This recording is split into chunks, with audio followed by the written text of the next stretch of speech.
শাহেদ, আমি সিলেট থেকে আরাফাত বলছিলাম। ওয়ালাইকুম আসসালাম রহমতুল্লাহ বরকাতুহ। জি বলেন। শাহেদ, আমি যে বিষয়টা বলতে চাই, একজন ভাই আমার মাধ্যমে আপনার নিকটে জানতে চেয়েছেন যে তিনি খুব দুঃখ কষ্টের মাঝে কি আছেন বর্তমানে পারিবারিক ভাবে। তো কষ্টের মধ্যে থাকাকালীন উনি একসময় মনে মনে কি আল্লাহকে গালি দিয়ে ফেলেন মনে মনে। তো সেটা মুখে কখনোই নয়, মনে মনে উনি সেটা হয়ে যায় আর কি, গালি দেওয়া হয়ে যায়।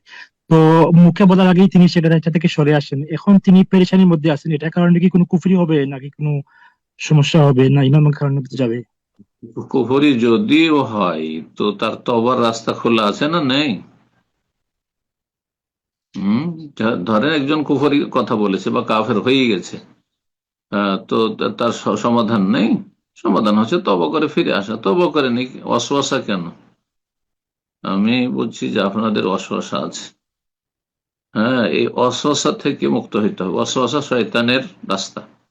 শয়তানের রাস্তা, শয়তানকে সুযোগ দিচ্ছে। যেখানে আল্লাহ আবু জাহাল, আবু লাহাব, উতবা, সাইবা, রাবিয়াকে তবার দাওয়াত দিয়েছেন। হ্যাঁ, যারা তৃতীয়বাদের মুশরিক তাদেরকে দাওয়াত দিয়েছেন, বহুত্ববাদী যারা তাদেরকে দাওয়াত দিয়েছেন। আফালা ইয়াতুবুনা ইলাল্লাহি ওয়াস্তাগফিরুনা। জি।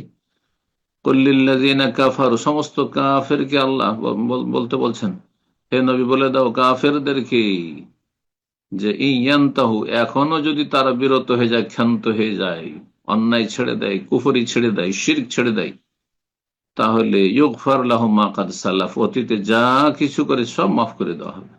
কোরআনের আয়াত এগুলো। তো যদি কেউ আল্লাহকে গালিও দিয়ে থাকে আর তওবা করে নেয়, তো আল্লাহ মাফ করবেন। লা তাকনাতু মির রাহমাতিল্লাহ, সূরা জুমার আল্লাহ বলছেন, আল্লাহর রহমতে নিরাশ হইও না। ইন্নাল্লাহ ইয়াগফিরু যুনুবা জামিআ, আল্লাহ সব গুনাহ মাফ করতে পারেন, কিন্তু মাফ নিতে হবে, ক্ষমা চাইতে হবে অন্তর থেকে। আল্লাহ তৌফিক দান করুন। জি।